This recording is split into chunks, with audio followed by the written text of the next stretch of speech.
Well, I was born in 1932 and grew up in Birmingham, and the Second War came along in 1940.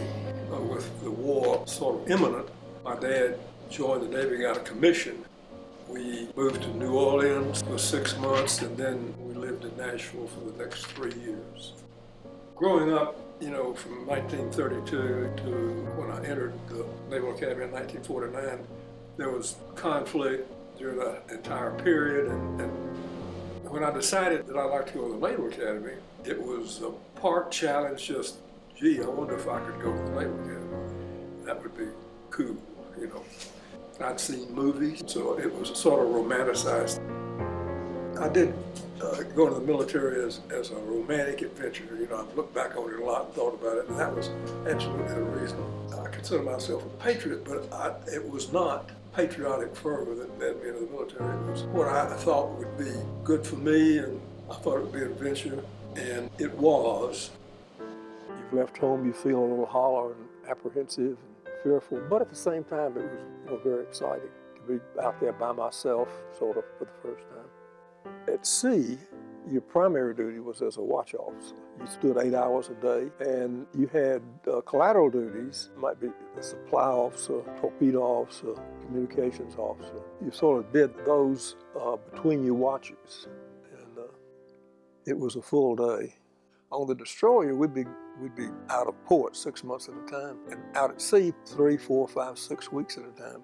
In those circumstances, I mean, what you do is you just don't write letters, and the day before you come into port, you write some letters, and then they get mailed when you get in.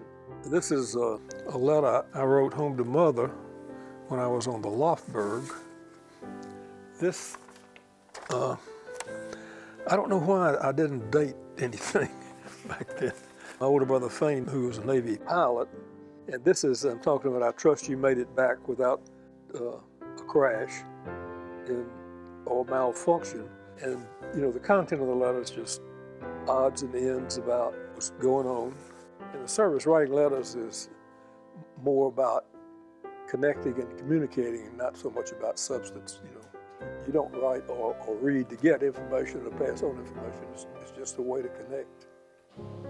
The biggest tragedy was while I was on the destroyer out in Westpac, actually, toward the end of my tour out there. My brother Fane was flying out of Iwakuni.